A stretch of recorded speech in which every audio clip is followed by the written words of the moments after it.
Hello friends, 555 शक्ति में मैं रत्ना मौर्य आप सभी का बहुत बहुत स्वागत करती हूँ। जैसा कि थंबनेल में फ्रेंड्स आपने देख ही लिया है कि आज का टॉपिक है कि ट्विन फ्लेम जर्नी मोक्ष की जर्नी है क्या। ये क्वेश्चन कमेंट बॉक्स में ही पूछा गया था मेरी एक सब्सक्राइबर के द्वारा। उन्होंने पूछा है कि क्या ये हमारा आखिरी जन्म है, इसके बाद हमें जन्म नहीं लेना या इसके बाद हमें मोक्ष मिल जाएगा। तो ये क्वेश्चन बहुत लोगों का हो सकता है।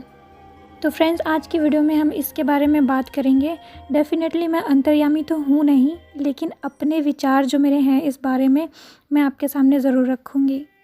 तो इस क्वेश्चन का जो आंसर है वो है नहीं। अगर आप सोचते हैं कि ये आपका आखिरी जन्म है, इसके बाद आपका जन्म नहीं होगा, तो डेफिनेटली किसी ने गलत इन्फॉर्मेशन आपको दे दी है। क्योंकि हम लोग ट्विन फ्लेम जर्नी में, इसलिए हमारे मोक्ष मिलने पर ठप्पा नहीं लग गया है फ्रेंड्स। चलिए फ्रेंड्स, इसे और क्लियरिटी से समझने की कोशिश करते हैं। सबसे पहले आपको ये पता होना चाहिए कि मोक्ष मिलता कैसे है। भगवत गीता में जो मोक्ष पाने का मार्ग बताया गया है उसमें यही बताया गया है कि जब हम मन, कर्म और वचन से किसी का नुकसान नहीं करते, बुरे काम नहीं करते, पाप नहीं करते, मन से, कर्म से और वचन से भी। और दूसरा, जब तक आपके सभी कर्मों का हिसाब किताब क्लियर नहीं हो जाता तब तक आपको मोक्ष नहीं मिलेगा। यही दो तरीके हैं, लेकिन इसको करना कितना ज़्यादा मुश्किल है ये तो आप सब जानते ही हैं। और भगवत गीता में ये भी कहा गया है कि नए कर्म हम ना क्रिएट करें। इसके लिए हमें हमेशा अपना मन, अपना कर्म भगवान में लगाना होता है और अपने वचन भी भगवान में लगाने होते हैं। यानी मुंह से भी ईश्वर का नाम ही बोलना होता है, कोई बुरे चीज़ें नहीं बोलनी होती। तभी आप नए कर्म क्रिएट करने से बच सकते हैं। और अच्छे कर्म करने का एक ही सिद्धांत है कि आप निस्वार्थ भाव से काम करें। जो कि हम ट्विन फ्लेम जर्नी में हैं, आ चुके हैं ट्विन फ्लेम जर्नी में, फिर भी हम निस्वार्थ काम नहीं कर पा रहे हैं। अगर आपको लग रहा है कि अभी ये स्टार्टिंग है, अभी आप सीख रहे हैं, तो मैं आपको बहुत सारे ऐसे ट्विन फ्लेम भी दिखा सकती हूँ जो रियूनाइट हो चुके हैं, रियूनियन में आ चुके हैं, अपना सोल पर्पस कर रहे हैं, ह्यूमैनिटी के लिए वर्क कर रहे हैं, लोगों की हेल्प भी कर रहे हैं, लेकिन फिर भी वो निस्वार्थ नहीं है। 2,000, 2,500 चार्ज फ़ाइन करते हैं। थोड़ी सी हेल्प करने के लिए कितना ज़्यादा चार्ज फ़ाइन करते हैं। एक लग्जरी लाइफ जीने का जो अंदर भावना है वो ख़त्म नहीं हुई है। अब मैं यहाँ ये नहीं कह रही कि ये चीज़ गलत है ऐसा करना। मैं क्या गलत है क्या सही ये यहाँ डिफ़ाइन नहीं कर रही हूँ। मैं यहाँ सिर्फ ये बता रही हूँ कि अभी भी हमने पूरी तरीके से निस्वार्थ भाव से काम करना कोई सीखा नहीं है। थोड़ा बहुत स्वार्थ कहीं ना कहीं आ ही जा रहा है। एग्जाम्पल के लिए अगर मैरिड ट्विन फ्लेम्स की बात करें तो बहुत सारे मैरिड ट्विन फ्लेम इसी बात में स्टक है कि अपनी फैमिली को छोड़ें कैसे, अपने बच्चों को कैसे छोड़ें। ये तो हमारा धर्म है, अपना धर्म निभाना ज़रूरी है। लेकिन ऐसे बहुत सारे एग्जाम्पल हैं जिन्होंने अपनी स्पिरिचुअल जर्नी के लिए, अपने गोल्स के लिए अपने घर वालों को छोड़ा। जैसे रामकृष्ण परमहंस अपनी पत्नी को माता बुलाते थे। और अगर हम एग्जाम्पल ले गौतम बुद्ध का, तो उन्होंने भी अपनी वाइफ को, अपने बच्चे को छोड़ा। उनको सोचना चाहिए था कि उनका धर्म है अपनी वाइफ की देखभाल करना। वो ऐसे ही 1 साल की शादी छोड़ के कैसे जा सकते हैं। अपने बच्चे के प्रति उनका धर्म था। वो भी इन सब बातों में स्टक हो सकते थे। जिस टाइम पे उन्होंने ऐसा किया, क्या लोगों ने नहीं कहा होगा कि उन्होंने गलत किया? उस टाइम पे तो पता नहीं क्या क्या सोचा होगा लोगों ने उनके बारे में। ये धर्म नहीं है, ये गलत किया। रामकृष्ण परमहंस अपनी बीवी को माता बुलाते थे, ये उनकी बीवी के साथ बहुत गलत है ना। महात्मा बुद्ध के टाइम पे बहुत सारे लोग भिक्षु बन रहे थे, अपने घर परिवार, अपने बीवी बच्चों को छोड़कर। तो अगर एक पहलू देखा जाए तो वो गलत ही था ना, उनके फैमिली के साथ, उनके बीवी बच्चों के साथ। फिर भी महात्मा बुद्ध ने और उन भिक्षुओं ने ऐसा क्यों किया? आप कह सकते हैं कि वो भगवान का अवतार थे इसलिए उन्होंने ऐसा किया। उन्होंने धरती पर ज्ञान फैलाने के लिए अवतार लिया था। तो फिर पता नहीं इसमें कितनी सच्चाई है, क्योंकि यहाँ पर तो जो भी महान काम करता है उसका अवतार घोषित कर दिया जाता है। लेकिन अगर हम इसका दूसरा पहलू देखें तो गौतम बुद्ध का टाइम भी धरती के असेंशन का टाइम था। बहुत सारे राजा आपस में लड़ा करते थे, बहुत सारे ब्राह्मण धर्म को गलत समझ रहे थे, धर्म की गलत शिक्षा दे रहे थे। और गौतम बुद्ध के साथ साथ जो बहुत सारे लोग थे जो उनके साथ भिक्षु बन गए, वो सब भी चुने गए लोग होंगे जिनको गौतम बुद्ध के साथ मिलकर अर्थ की वाइब्रेशन को बढ़ाना होगा, देश विदेश में फैल के गौतम बुद्ध की शिक्षाएं फैलानी होंगी। इसलिए उनके साथ ये घटनाएं घटी कि उन्हें अपना परिवार वगैरह छोड़कर एक भिक्षु बनना पड़ा। लेकिन उन सभी के लिए अपने फैमिली को छोड़ना, ये डिसीजन लेना उनके लिए थोड़ा आसान क्यों था? क्योंकि यहाँ पे उनकी भावना निस्वार्थ थी और उनको अपने ऊपर भरोसा था कि वे दूसरों के दुख को दूर करने के लिए इस यात्रा पे जा रहे हैं, और जब तक वे दूसरों के दुख को दूर करने का मार्ग खोज नहीं लेते वो वापस नहीं आएंगे। और बुद्ध का भी दिया गया ज्ञान सुनकर सभी बौद्ध भिक्षुओं को भी ये क्लियर था कि घर परिवार और फैमिली से भी ज़्यादा ज़रूरी इस जर्नी में उनका चलना था, जिसके द्वारा वो अपना और पूरे संसार का भला कर सकते थे। लेकिन हमारे लिए ये सोचना कितना मुश्किल है।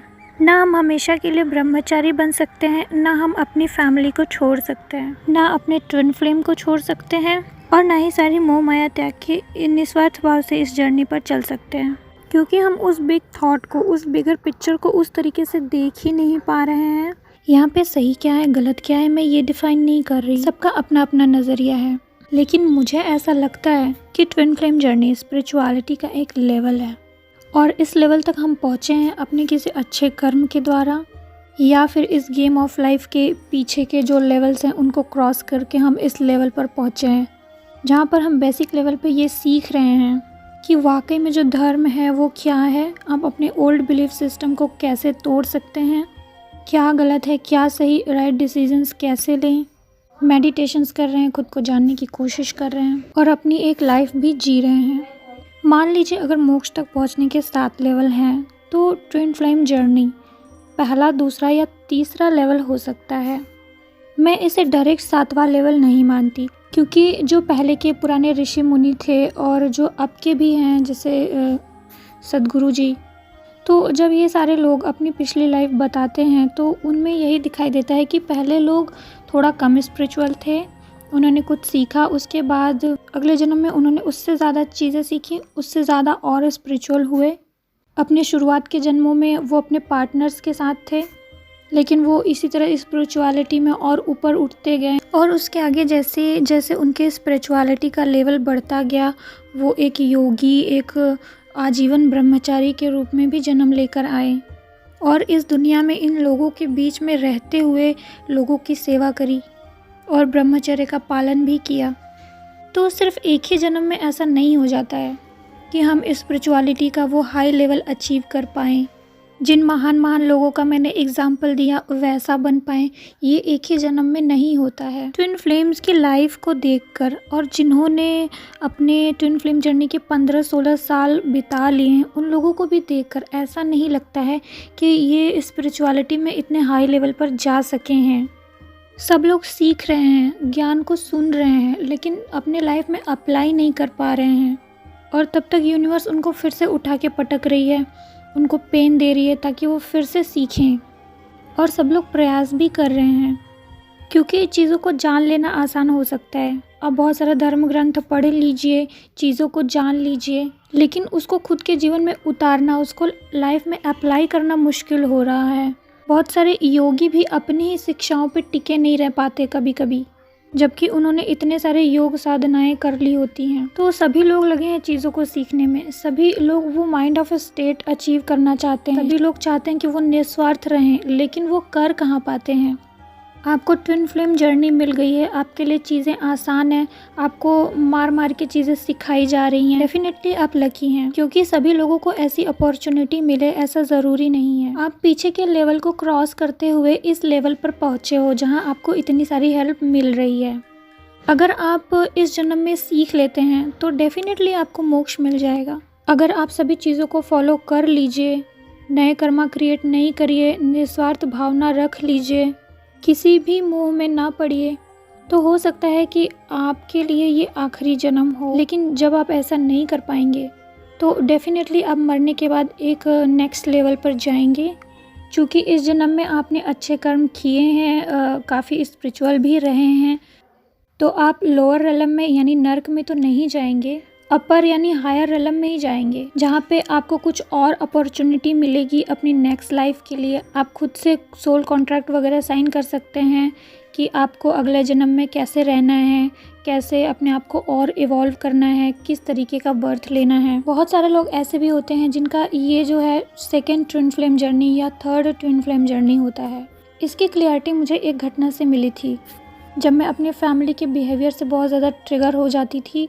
बार बार खुद को संभालने के बाद भी उनसे नाराज़ हो जाती थी, उन पर गुस्सा कर जाती थी, क्योंकि जो ये एंगर इशू है उसको हील करने में मुझे बहुत मुश्किल हो रही थी, मैं कर ही नहीं पा रही थी। और इसी तरीके से एक बार मैंने अपनी मॉम पे चिल्ला दिया था, तो मुझे मेरे एंजल की तरफ से एक 3 मिनट का वीडियो सदगुरु जग्गी वासुदेव का चैनल हुआ। उसमें सदगुरु जी ने कहा कि ये आपके अशंसन की जर्नी है, ये पूरी तरह आपके ट्रांसफॉर्मेशन पे बेस्ड है। आप ये कहते हैं कि आप कैसे गुस्सा ना हो, आपके अराउंड में लोग ही इतने बुरे हैं, तो ये आपका एक बहाना है। आप ये क्यों नहीं सोचते कि ऐसे माहौल में रहने से आपको नरक में रहने की प्रैक्टिस हो रही है, क्योंकि मैंने आपको लिख के तो दिया नहीं है कि आप स्वर्ग ही जाने वाले हैं। इतना कहा सदगुरु जी ने और मैं समझ गई कि हमें लिख के दिया नहीं गया है कि हम स्वर्ग ही जाएंगे। ये पूरी तरीके से हमारे बिहेवियर पे डिपेंड करता है। लोग कहते हैं कि ये मोक्ष की जर्नी है ताकि हम मोक्ष को पाने के मार्ग पर काम कर पाएँ, हम समझ पाएँ कि मोक्ष तक जाने के लिए क्या क्या ज़रूरी है और उसके लिए हमें कैसा बिहेव करना होगा, उस हिसाब से हम सीखें और एक्ट कर सकें। आपको इस माइंड ऑफ स्टेट में आना है जहाँ आपको कोई भी खुशी और कोई भी दुख इफ़ेक्ट ना कर सके। बातें तो बहुत हैं फ्रेंड्स, एग्जाम्पल भी बहुत है मेरे पास, लेकिन आई होप कि आपको अब तक समझ में आ गया होगा। मैं ज़्यादा लंबा नहीं खींचना चाहती वीडियो, आज के लिए बस इतना ही। वीडियो अगर आपको पसंद आई हो फ्रेंड्स तो लाइक कीजिएगा, मुझे सपोर्ट करने के लिए मेरे चैनल को भी सब्सक्राइब कीजिएगा फ्रेंड्स। तो हेल्दी रहिए, हैप्पी रहिए फ्रेंड्स। नेक्स्ट वीडियो में मैं आपको फिर मिलूँगी एक नई गाइडेंस, एक नए टॉपिक के साथ। तब तक के लिए ओम नमः शिवाय, ओम साईं।